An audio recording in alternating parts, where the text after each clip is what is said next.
The sirens were still echoing in my ears when I realized what I'd done. My hands were shaking as I held the new key, cold, unfamiliar metal that suddenly felt like the weight of every decision I'd made in 63 years. Through the frosted glass of my front door, I could see his silhouette pacing back and forth on my porch, his phone pressed to his ear. My son, the boy I'd nursed through fevers and driven to baseball practice and watched graduate with tears streaming down my face. And now he couldn't get into my house. Because I'd changed the locks. Because 3 months ago, everything I thought I knew about motherhood shattered like cheap glass. Let me take you back. Back to when I still believed that love could fix anything. That patience was a virtue worth dying for, that my sacrifice meant something. 3 months earlier, my life looked perfect from the outside. I lived in a tidy ranch house in Phoenix, the kind with a desert garden out front and hummingbird feeders hanging from the eaves. My husband had passed 5 years prior, leaving me comfortable but not wealthy. My son Michael visited twice a week. I cooked his favorite meals. I asked about his work. I tried so hard to be the mother he needed. But something had shifted over the past year. The visits grew colder. He'd arrive and immediately pull out his phone, scrolling through whatever digital world was more interesting than his mother. When I'd ask about his day, he'd give me one-word answers. When I'd try to tell him about mine, his eyes would glaze over like I was speaking a foreign language. I'd find myself mid-sentence and realize he hadn't heard a single word. It was like sitting in a room with a stranger who happened to have my son's face. And here's the thing that kept me trapped. I thought it was my fault. I convinced myself that I wasn't trying hard enough. Maybe if I made his favorite pot roast more often. Maybe if I didn't ask so many questions. Maybe if I just gave him space and time and endless understanding, he'd come back to me. That belief, that maternal love could overcome anything if I just sacrificed enough. That's what kept me prisoner in my own home. I know some of you are already yelling at your screens, telling me to wake up. But love isn't blind. It's paralyzed. It freezes you in place while everything around you slowly dies. The sacrifices started small. He'd make little comments about the house. "Mom, this place is looking kind of cluttered." So I'd spend an entire day organizing, throwing away things that held memories because he preferred clean lines. "You're cooking too much food. I'm watching my weight." So I'd portion everything carefully, even though I loved making those big family meals. "Can you not talk so much when my friends are here? It's embarrassing." So I learned to be silent, to fade into the background of my own living room like furniture. I gave up my boundaries piece by piece. When he'd show up unannounced and I was in the middle of something, reading, watching my shows, talking on the phone with my sister, I'd drop everything. When he'd criticize how I dressed or wore my hair, I'd change it. When he brought his friends over and they'd make jokes about older people, about how we're slow or forgetful or stuck in our ways, I'd laugh along even though each word landed like a small cut. My sister Linda noticed before I did. She'd call from Tucson and say, "You sound different, Jane. Are you okay?" And I'd tell her I was fine, great actually, so blessed to have a son who visits regularly. The lies we tell ourselves are sometimes louder than the truth screaming in our ears. The thing about emotional betrayal is that it's invisible. There are no bruises, no police reports, no dramatic scenes that people can point to and say, "That's abuse."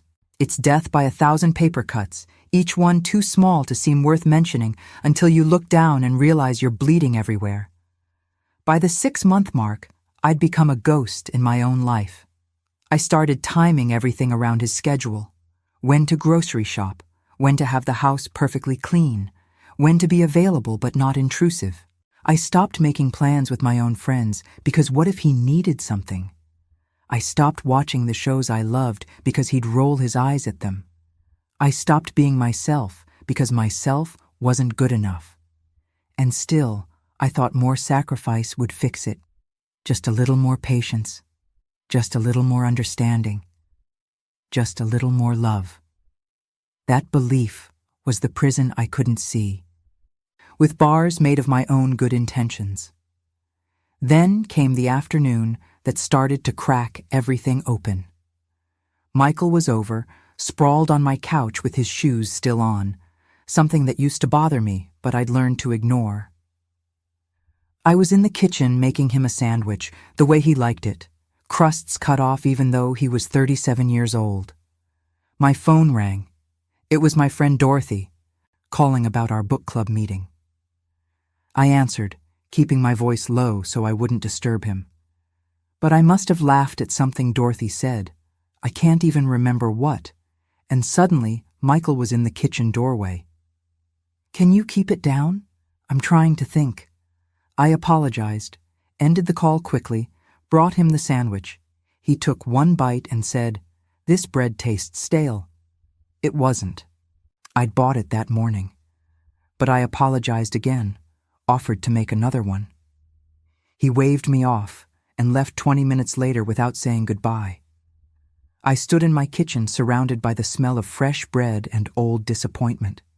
And for the first time, a tiny voice in my head whispered, "This isn't normal. This isn't love. This isn't what sons do to mothers who've given them everything." But I pushed that voice down. I'd spent 63 years believing that family came first, that mothers endure, that sacrifice was proof of love. You don't unlearn that overnight. The next week, he brought 3 of his friends over. Didn't ask permission, just showed up with them like my home was a public space. They were loud, left their beer bottles on my coffee table without coasters, and started watching some violent movie I'd never heard of. I retreated to my bedroom, trying to give them space, but I could hear them laughing. At one point, the volume got so loud I could feel it vibrating through the walls. I finally gathered the courage to crack open my bedroom door and peek out. That's when I heard it.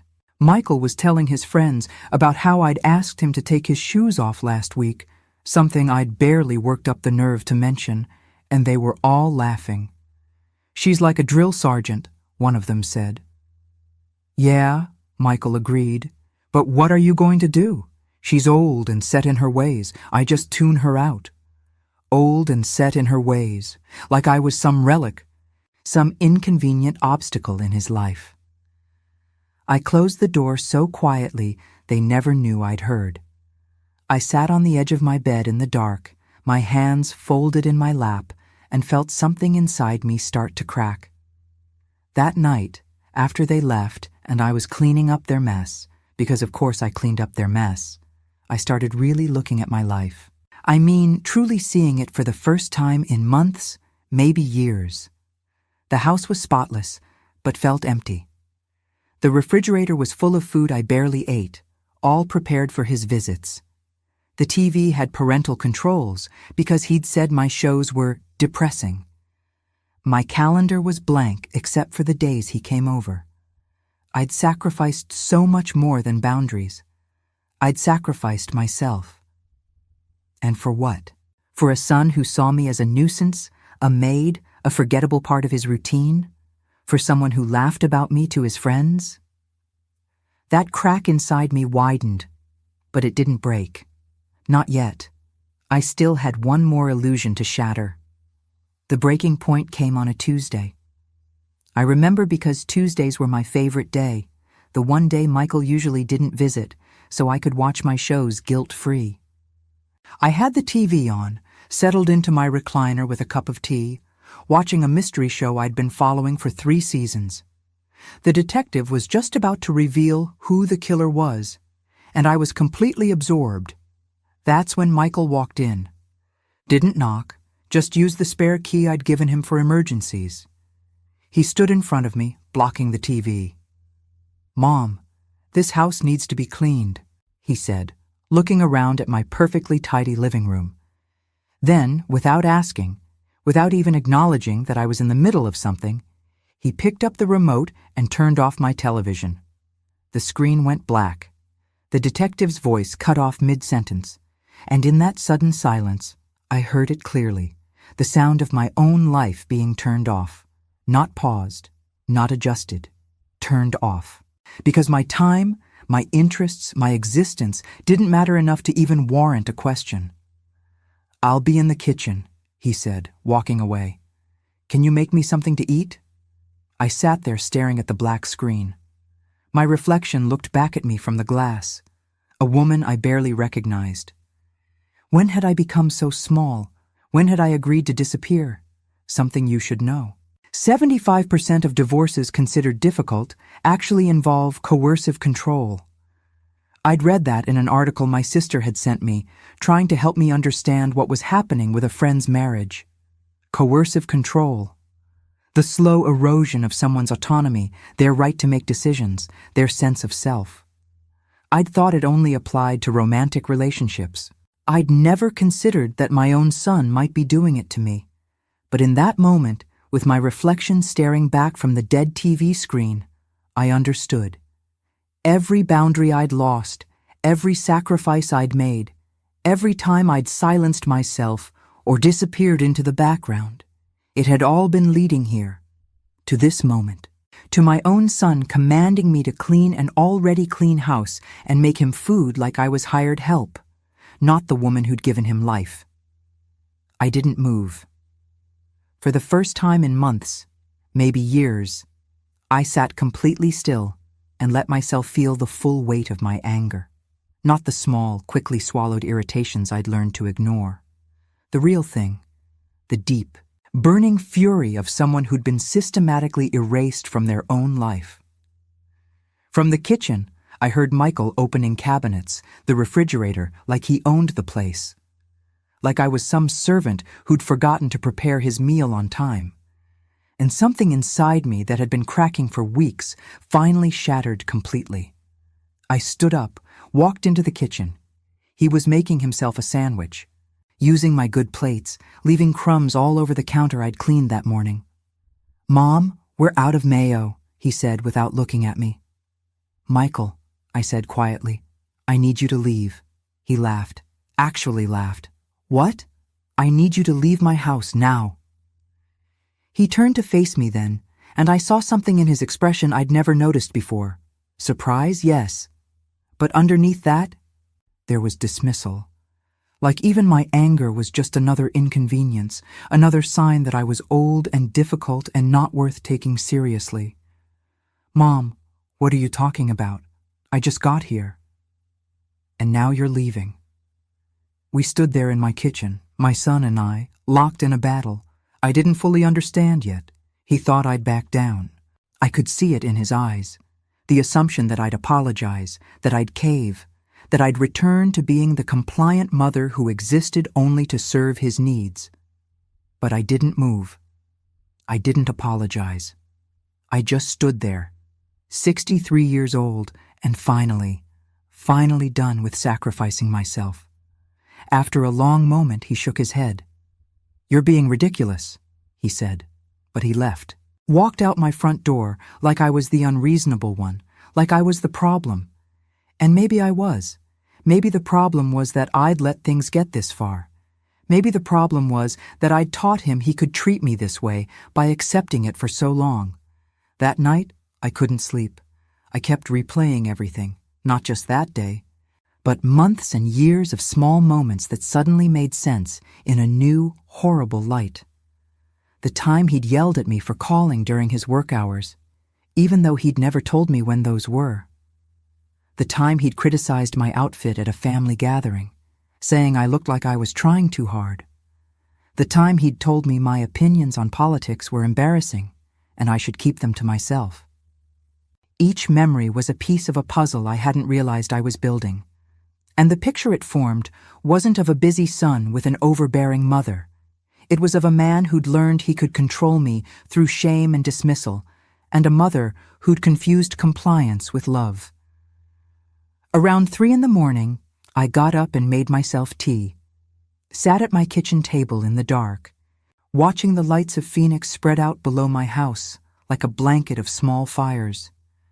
And I started thinking about what came next. Because I knew, with a certainty that felt like bedrock, that I couldn't go back to the way things were. But what were my options? He was my son. I loved him, even if I didn't like who he'd become. I couldn't just cut him out of my life, could I? Family was supposed to be forever. That's what I'd always believed. Except maybe forever didn't mean accepting abuse. Maybe forever meant loving someone enough to refuse to participate in their worst behavior. Maybe the most loving thing I could do for both of us was to say no. The next morning, groggy from lack of sleep but somehow more clear-headed than I'd been in months, I did something I'd been avoiding. I called my granddaughter, Emma. She was Michael's daughter from his first marriage, 22 years old, and sharp as a tack. We'd always been close, but I'd been seeing less of her lately. Michael had said something about how she was busy with college, but now I wondered if there was more to it. "Grandma." Her voice was warm, genuinely happy to hear from me. "I've been meaning to call you. How are you?" And instead of lying, instead of saying fine, like I'd said to everyone else, I told her the truth. The whole messy truth about feeling invisible and dismissed and used. About the TV being turned off mid-show. About being told to clean an already clean house. There was a long silence on the other end. Then Emma said very quietly, "Grandma, I'm so sorry. I should have said something." Said something about what? "Dad talks about you that way to everyone. Like you're this burden he has to deal with. He makes jokes about it. About how you're needy and demanding, and he's such a good son for putting up with you." She paused. "I've tried to call him out on it, but he just gets defensive. Says you wouldn't understand if I told you, and I guess I believed him. I'm sorry." I sat there holding my phone, feeling like the ground had shifted beneath me. It wasn't just private dismissal, it was public humiliation. He'd been painting me as the villain in his life to justify his treatment of me. And I'd known none of it. "Grandma, you deserve better," Emma said, her young voice full of conviction. "You deserve so much better than this." Those words, simple, direct, true, they were the lifeline I didn't know I needed. Someone else saw it. Someone else understood. I wasn't crazy. I wasn't overly sensitive. I wasn't the problem. "Thank you," I whispered. "Thank you for telling me." After we hung up, I sat in my kitchen for a long time. Then I opened my laptop, the one Michael had said I was too old to really understand, and started researching. Coercive control, emotional abuse, elder abuse. The words felt dramatic, too big for what I was experiencing. But as I read, I kept finding my own life reflected back at me in the symptoms, the patterns, the tactics. Isolation from friends and family. Check. Controlling access to resources or information. Check. Criticism that erodes self-esteem. Check. Treating the victim as inferior or incapable. Check, check, check. One article mentioned something that made me sit back. The WHO estimates that nearly 16% of seniors in communities suffer abuse every year. 16%. 1 in 6. I wasn't alone. This wasn't some personal failure. This was a pattern, a problem, something that happened to lots of people who'd done nothing wrong except trust someone they loved. That knowledge, that I was part of something bigger, that I wasn't uniquely weak or stupid or deficient, it gave me something I'd been missing. Courage. I started making a plan. Nothing dramatic, nothing confrontational yet. Just small steps toward reclaiming my life. I opened a new bank account at a different bank, something Michael couldn't access even though he'd been making noise lately about helping me manage my finances. I changed the passwords on all my accounts. I called my sister and told her everything, really everything, and asked if she'd be my backup, my reality check, my witness. "Oh, honey," Linda said, her voice thick with tears. I knew something was wrong. I just didn't know how to help. "Help me by being there," I said. "By reminding me I'm not crazy when I start to doubt myself. By being proud of me for what I'm about to do." "What are you about to do?" "I don't know yet," I admitted. "But something has to change." The next week, Michael came by unannounced again. walked right in like he owned the place. I was watching TV, had been enjoying a peaceful afternoon with my shows, the ones he'd labeled depressing. He saw me and frowned. "You watching this crap again?" And instead of apologizing, instead of reaching for the remote to change it, I said, "Yes, I like this show." He rolled his eyes. "Whatever. I need you to watch Buddy next Tuesday. Allison and I have plans." Buddy was his dog, a sweet golden retriever I actually loved, but that wasn't the point. The point was the assumption, the command dressed up as a request. "I can't," I said. "I have plans." "What plans?" "Personal plans." His face darkened. "Mom, don't be difficult. It's just a few hours." I said, "No, Michael." We stared at each other. I could see him trying to figure out what was happening, this new version of his mother who wasn't immediately bending to accommodate him. "What's gotten into you?" he finally said. "Nothing. I'm done being available for everything you need while my own life disappears." "Your own life?" He laughed, but it sounded harsh. "What life? You're retired. You sit around all day doing nothing. The least you could do is help out your family." Doing nothing. Like my existence only had value in relation to how useful I was to him. Like everything I'd sacrificed, every boundary I'd erased, every piece of myself I'd given up, it was all nothing unless it served his purposes. "I think you should leave," I said quietly. "You're kicking me out?" "Again. I'm asking you to respect my boundaries, to treat me like a person, not a resource." He left, but not before making it clear he thought I was being unreasonable, dramatic, embarrassing. After he was gone, I sat in the silence of my house and felt something strange. Relief. Pure, simple relief. That night, I made another call. This one to a locksmith. "I need to change my locks," I told him. "All of them, tomorrow if possible." "Sure thing," he said. "Any particular reason? Break-in?" I hesitated. Then, something like that. The locksmith came the next morning, a nice man named George who whistled while he worked. He installed new deadbolts on both doors, gave me 3 shiny new keys, and wished me a good day. After he left, I stood in my entryway holding those keys, feeling their weight. This was it, the point of no return. Once Michael tried to use his old key and found it didn't work, there would be no pretending everything was fine. I was terrified, and I was free. I didn't have to wait long. 2 days later, on a Thursday afternoon, I heard his key in the lock. The scratch of metal on metal as he tried once, twice, then silence, then knocking. "Mom? Mom. What's going on? Did you change the locks?" I walked to the door but didn't open it. Through the frosted glass, I could see his shape, pacing. "Mom, this isn't funny. Open the door." "I can't talk to you through the door, Michael," I said, proud of how steady my voice sounded. "Then open it. Not until we have some new rules." "Rules? What are you talking about?" This was it. The moment I'd been building toward. The confrontation I'd been dreading and needing in equal measure. I took a deep breath.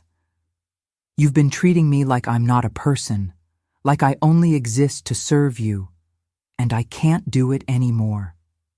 Silence from the other side.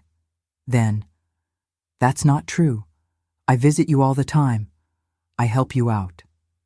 "Help me out?" "Michael, you walk into my house without asking. You turn off my TV mid-show and tell me to make you food. You criticize everything about me, my house, my clothes, my opinions. You tell your friends I'm a burden. You've made me feel like a ghost in my own life." You're being dramatic. I've never said you were a burden. Emma told me. You talk about me like I'm some annoying obligation you're too good to have to deal with. Another silence, longer this time. When he spoke again, his voice was different, defensive. "She had no right to tell you that. She doesn't understand. She's young. She understood enough to see that you were treating me badly, which is more than I was allowing myself to see. Mom, just open the door. We can talk about this. We are talking about it. And here's what I need you to understand. I'm done. Done being dismissed and controlled and humiliated. Done sacrificing every boundary I have to make you comfortable. Done pretending this is normal or loving or acceptable. I heard him try the key again, like maybe it would work this time. It didn't. So what? You're just going to lock me out? I'm your son. You being my son doesn't give you the right to abuse me. Abuse? He sounded genuinely shocked. I've never abused you. I've never hit you, never threatened you. Abuse isn't just physical, Michael. It's the slow erosion of someone's sense of self. It's making them feel worthless and invisible. It's controlling their time and their space and their choices. And whether you meant to or not, whether you even realize it or not, that's what you've been doing. The shape behind the glass stopped moving. I could almost feel him processing this, trying to find the angle that made him the victim again. But I didn't give him time. I've talked to a lawyer, I said. It was true. Linda had connected me with her friend who specialized in elder law. I know my rights. This is my house. And unless you're willing to treat me with respect, to actually change how you interact with me, you're not welcome here. You talked to a lawyer? Now he sounded angry. What, you're going to sue your own son? If I have to, yes, but I'd rather not. I'd rather we figure out a way forward where we can have a relationship that doesn't destroy me. Destroy you? That's insane. You're making this sound way worse than it is. And there it was, the minimizing, the gaslighting, the insistence that my reality wasn't real. I'd been hearing it for so long I'd started to believe it, but not anymore. It was destroying me, Michael. I'd lost myself completely trying to be whatever you needed me to be. And it was never enough. I was never enough. Not because of anything I did, but because you'd decided I was a burden, and burdens don't deserve respect. I never said that. You didn't have to. You showed it every time you walked into my house without knocking, every time you dismissed my feelings, every time you treated my time like it was worthless compared to yours. I pressed my hand against the door, wishing I could see his face clearly, wishing I could know if any of this was getting through. I love you, I said quietly. I will always love you. But I can't let you treat me this way anymore, not even for love. The shape on the other side of the door seemed to sag. So what am I supposed to do? Just accept that my own mother locked me out? You're supposed to think about why that happened. You're supposed to consider whether maybe, just maybe, I have a point. And then you're supposed to decide if you want to be part of my life badly enough to make some changes. What kind of changes? For the first time, I felt a flicker of hope. He was asking, not dismissing, not deflecting, actually asking. You call before coming over. You respect my time and my interests, even if you don't share them. You stop talking about me like I'm a burden to your friends and family. You apologize for the ways you've hurt me, and you mean it. And you go to therapy with me so we can work through this with professional help. Therapy? He sounded incredulous. You want me to go to therapy because you've suddenly decided I'm a terrible person? The flicker of hope died. I want you to go to therapy because our relationship is broken and it needs professional help to heal. But if you can't see that, if you're not willing to do that, then we don't have anything more to talk about. I waited. The silence stretched so long I thought he'd left. Then, I need time to think.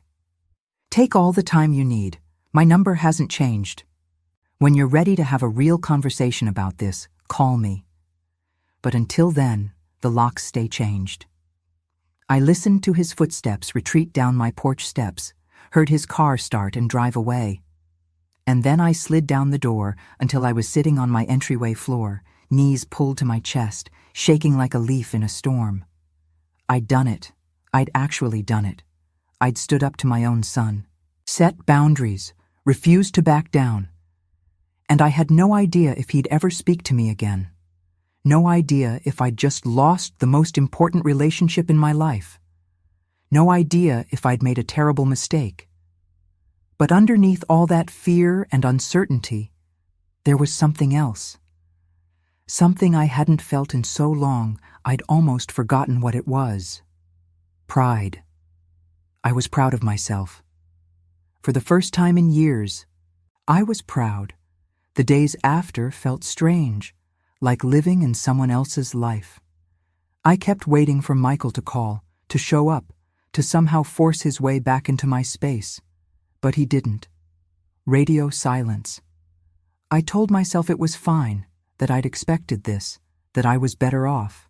Some days I even believed it. Emma called every day, checking on me.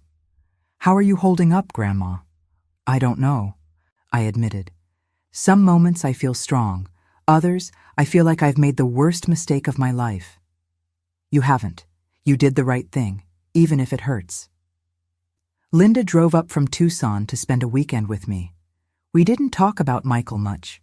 Instead, we did things I hadn't done in months, went to movies, ate at restaurants, laughed until our sides hurt. Being with my sister reminded me of who I used to be, before I started shrinking myself to fit someone else's expectations. "You seem lighter," Linda said on her last night, "like you're breathing easier." She was right. Even with all the uncertainty, even with the fear that I'd permanently damaged my relationship with my son, I felt lighter. The constant tension of trying to anticipate and prevent his disapproval, it was gone. I could watch what I wanted, eat what I wanted, make plans without clearing them with anyone. I started reaching out to friends I'd been neglecting, joined a book club Dorothy had been inviting me to for years, signed up for a pottery class at the community center. Small things, normal things. Things that people do when they're not living their entire life around someone else's needs and moods. 3 weeks passed. Then finally, my phone rang. Michael's name on the screen. My heart jumped into my throat. I let it ring twice before answering, needing those seconds to steady myself. "Mom, Michael." A long pause. Then, "Can we talk? In person? Are you willing to follow my conditions? Call before coming? Respect my boundaries? Have a real conversation?" "Yes, all of it. I've been thinking about what you said, and can we talk?" We arranged to meet at a coffee shop in neutral territory. When I walked in and saw him sitting at a corner table, he looked different somehow. Smaller. Tired. He stood when he saw me.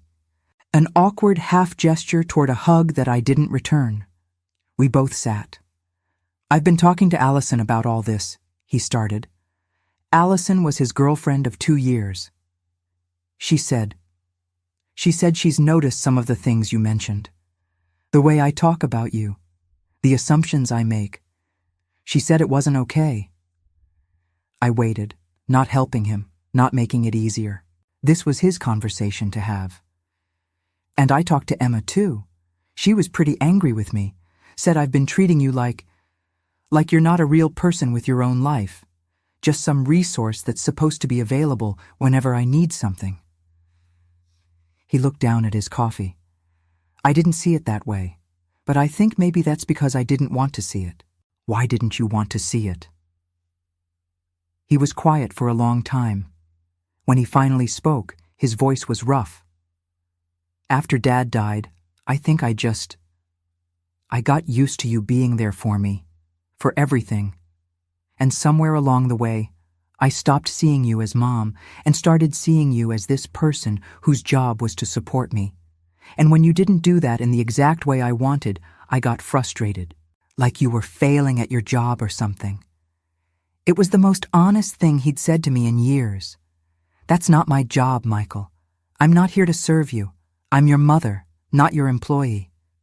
I know that now, but I didn't really know it before, or I didn't let myself know it." He finally looked up at me. "I'm sorry, for all of it, for making you feel invisible, for dismissing you, for talking about you like you were a burden. You're not a burden. You're my mother, and you deserve so much better than how I've been treating you." I felt tears prick my eyes, but didn't let them fall. "Thank you for saying that. But words are easy, Michael. Actions are what matter. Can you actually change? Because I can't go back to how things were. I won't survive it. I want to change. I want to do better. Will you help me? Will you give me a chance to prove it?" And there it was, the question I'd been dreading and hoping for. Could I forgive him? Could I risk letting him back into my life? Could I trust that this wasn't just temporary remorse that would fade as soon as things got comfortable again? "I need you to do something first," I said. "I need you to come to therapy with me. A real therapist, someone who specializes in family dynamics. I need us to work through this with professional help because I don't trust either of us to do it on our own." He didn't hesitate. "Okay, yes, I'll do that. And I need you to understand that this isn't going back to normal. We're building something new, with real boundaries and mutual respect, where my time is as valuable as yours, and my interests matter even if you don't share them, and my home is my space that you're invited into, not something you're entitled to." "I understand." "Do you? Because I need you to really understand, Michael. This is the last chance. If you go back to treating me like you did before, I won't give you another one. I can't." He reached across the table like he might take my hand, then thought better of it. "I understand, and I promise I'm going to do better. I'm going to be better." We talked for another hour, working out the logistics. He agreed to call before any visits. He agreed to weekly therapy sessions. He agreed to check himself when he started falling into old patterns. And most importantly, he agreed that if I pointed out a problem, he'd listen instead of getting defensive. It wasn't perfect. It wasn't even close to fixed. But it was a start. And as I drove home that night, I felt something I hadn't felt in a long time. Hope. Not the desperate hope of someone clinging to an illusion, but the cautious hope of someone who's faced reality and decided to try anyway. Over the next few months, things slowly improved. Therapy was hard. We had sessions where I cried, where Michael got defensive, where we both wanted to give up. But we kept showing up, week after week, doing the difficult work of rebuilding trust and establishing new patterns. Michael started calling before visiting, started asking instead of demanding, started actually listening when I talked instead of just waiting for his turn to speak. It wasn't perfect, old habits die hard, but it was different, better, real. The first time he apologized in the moment, catching himself mid-dismissal and saying, "Sorry, that came out wrong. What were you saying?" I almost cried because it meant he was trying. It meant the work we were doing in therapy was actually changing something. Emma noticed the difference too. "I'm proud of you both," she told me during one of our weekly phone calls. "I know it's not easy." "Nothing worth having ever is," I said, surprised by how much I meant it. The hardest part wasn't forgiving Michael. It was forgiving myself. For all the years I'd let things slide. For all the boundaries I'd erased. For teaching him, through my own actions, that it was okay to treat me that way. My therapist, I'd started seeing her individually as well as with Michael, kept reminding me that I'd done the best I could with the beliefs I had at the time. "You believed that sacrifice was love," she said. "You believed that mothers endure everything for their children. Those beliefs served you in some ways, but they also trapped you. The important thing is that you recognized it and chose differently. That's not weakness, that's strength." I started doing something my therapist suggested, journaling, writing down my thoughts and feelings, not for anyone else, but for myself.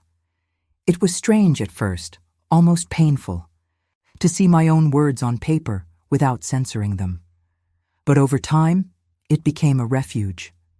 A place where I could be completely honest without worrying about anyone else's reaction. One entry from about 6 months after I changed the locks. Today, Michael called to ask if he could bring Buddy over for a visit. Not to leave him here while he does something else, but to visit together. We spent the afternoon in the backyard, throwing balls for the dog and talking about nothing important. It was nice, just nice. I didn't realize how much I'd missed nice. The thing about rebuilding is that it's not dramatic. It's not some big moment where everything suddenly gets better. It's small, quiet changes that add up over time. It's phone calls that end with, "I love you," and actually meaning it. It's disagreements that don't turn into battles. It's being able to say no without fearing the relationship will collapse. I started reclaiming other parts of my life too. Bought new furniture for the living room, pieces I picked because I liked them. Not because they matched some idea of what a grandmother's house should look like. Started taking a painting class on Tuesday evenings. Tuesday, the day that used to be my favorite because Michael didn't visit, but now was my favorite because it was mine. Took a trip to Seattle with Linda just because we wanted to, not because it fit into anyone else's schedule. I was building a life that existed independent of my role as mother, and instead of making me feel guilty, it made me feel whole. About 8 months after the changed locks, Michael and I had what our therapist called a breakthrough session. We'd been talking about trust, about how to rebuild it, and I found myself saying something I hadn't planned. "I'm not sure I'll ever completely trust you again. Not the way I did before." I expected him to be hurt, defensive. Instead, he nodded slowly. "I don't think I'd trust me either if I were you. I broke something, and even if we fix it, it's not going to be exactly the same as it was." "No," I agreed, "it's not. But maybe it can be better," he said. "Different, but better. Stronger, because it's more honest." Our therapist smiled. "That's exactly right. You can't go back to what was, but you can build something new, something more authentic and sustainable." Looking at my son across that therapy office, I saw both the man who'd hurt me and the boy I'd raised. They were the same person, capable of both cruelty and growth. And I saw myself reflected in his eyes, not as a burden or a resource, but as a person, complex, imperfect, worthy of respect. "I'm willing to try," I said, "to build something new." Me too. It wasn't a magic solution. There were still hard days, still moments where old patterns tried to reassert themselves. But we had tools now, we had awareness, and most importantly, we had honesty. I could tell him when something bothered me without fearing abandonment. He could hear criticism without shutting down. We were learning. Before I share what I learned from all of this, I want to tell you something important. Something I wish someone had told me years ago when I first started feeling invisible. You know that saying about how you can't love others until you love yourself? I always thought it was selfish, almost cruel. What kind of person worries about loving themselves when their family needs them? But now I understand it differently. It's not about selfishness, it's about survival. When you sacrifice all your boundaries, all your needs, all your sense of self for someone else, even someone you love deeply, you don't become a better person. You become a ghost. And ghosts can't love anyone because they don't exist enough to generate that kind of energy. I learned that coercive control doesn't always look like the dramatic scenarios on TV. Sometimes it's quiet, gradual, 1,000 small dismissals that add up to erasure.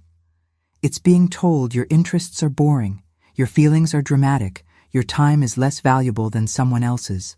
It's being slowly convinced that you exist only to serve, that your worth is measured entirely by your usefulness. And here's the crucial part. It can happen with anyone. We talk a lot about coercive control in romantic relationships, but it happens with adult children and their parents too, especially aging parents, especially mothers, especially women who were raised to believe that sacrifice is the highest form of love. The warning signs I missed for so long: isolation from friends, constant criticism disguised as help, decisions made about my life without my input, my time and space being treated as communal property, feeling like I had to earn the right to exist in my own home. If you're reading this and any of that sounds familiar, please pay attention. Trust your instincts. They're trying to tell you something important. Financial protection was something my lawyer friend emphasized. Make sure you have accounts that are yours alone. Know your legal rights, especially regarding your home, your property, your decisions. Don't let anyone convince you that wanting control over your own resources makes you difficult or untrusting. It makes you smart. The statistics I mentioned earlier aren't just numbers. They're real people. People like me, like maybe you or someone you love. 75% of difficult divorces involve coercive control. 16% of seniors experience abuse. These aren't rare problems. They're common ones that we don't talk about enough because they're complicated and uncomfortable. But you know what's more uncomfortable? Living in a prison you can't see. Disappearing from your own life. Becoming so small and silent that you forget you ever had the right to take up space. One thing I learned in therapy: the tactics manipulators use are surprisingly consistent. Gaslighting, making you doubt your own perception of reality. Minimizing, insisting that your concerns are overblown or silly. Isolating, separating you from support systems.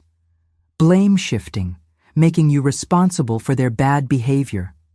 And the slow, steady erosion of boundaries until you don't remember where you end and they begin. These tactics work because they're insidious. They don't announce themselves.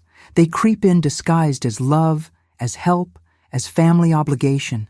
And by the time you realize what's happened, you're so deep in the fog, you can't see your way out. But here's what I want you to know. You can get out. It's hard. It's terrifying. It might mean losing relationships you thought were permanent.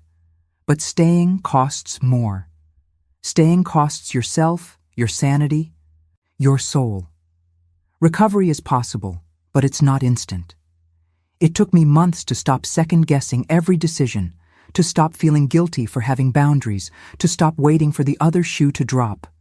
It took patience and therapy and good friends and my granddaughter's unwavering support.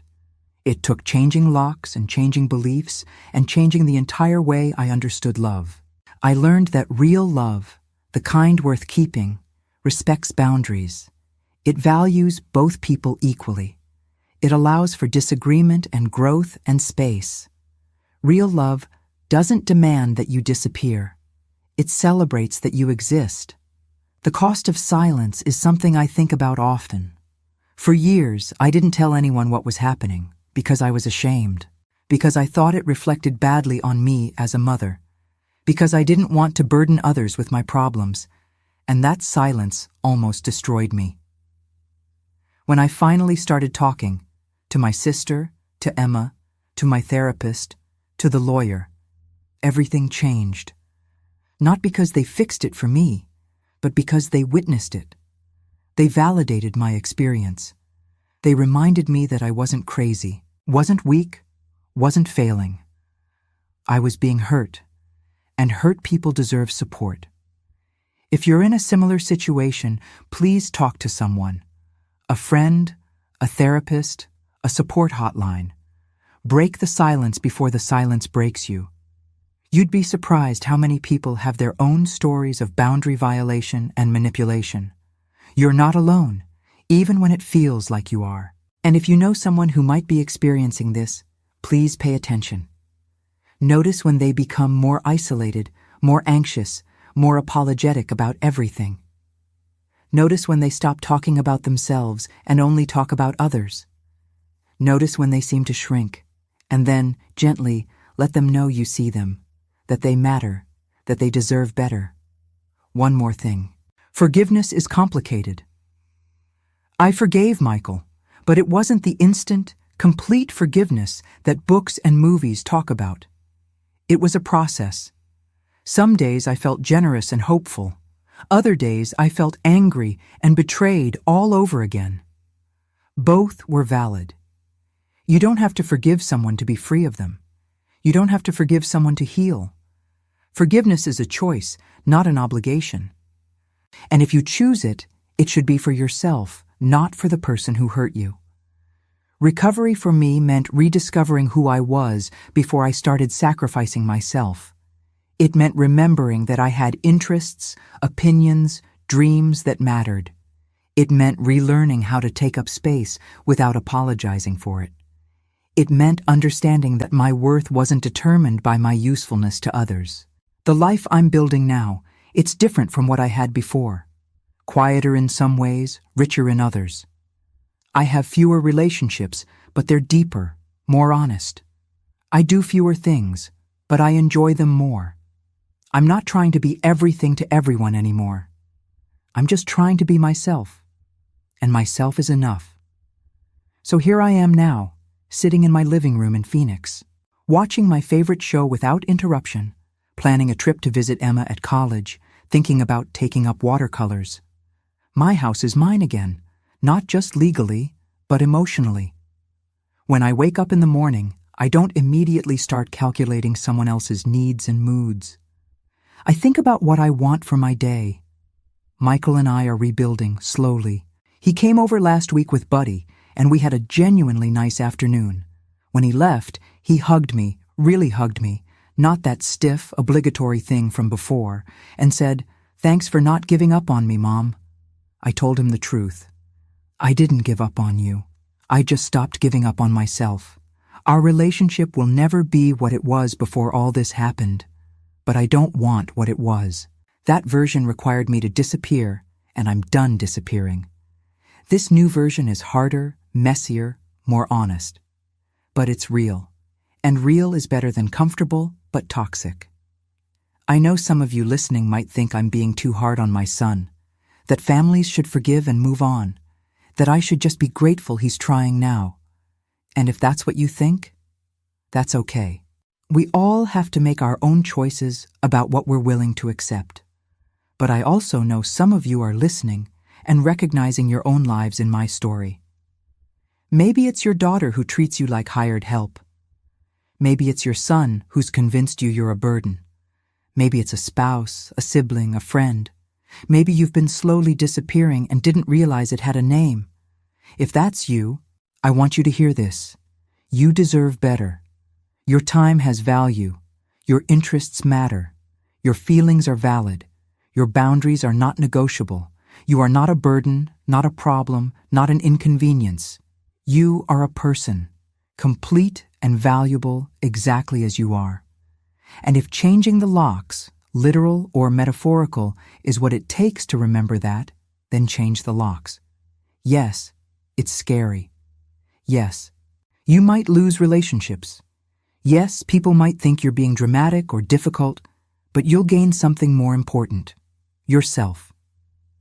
Thank you for staying with me through this whole messy, complicated story. I know it wasn't always comfortable to hear, but I hope it was worth your time. I hope it maybe helped you see something in your own life more clearly, or gave you permission to set a boundary you've been scared to set, or just reminded you that you're not alone. I'm curious. Where are you listening from? What time is it there? And if any of this resonated with you, if you've experienced something similar, I'd love to hear about it. What would you have done in my place?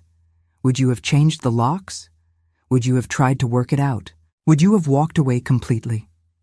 There's no right answer, I don't think. Just different paths to the same destination, finding yourself again. If this story meant something to you, I'd appreciate if you'd hit that like button. It helps other people find these stories, and you never know who might need to hear them. And please, subscribe to this channel. I share new stories every week, stories about family, relationships, overcoming, finding yourself again, stories about real people dealing with real problems and finding real solutions. I also want to suggest 2 other stories you might find helpful.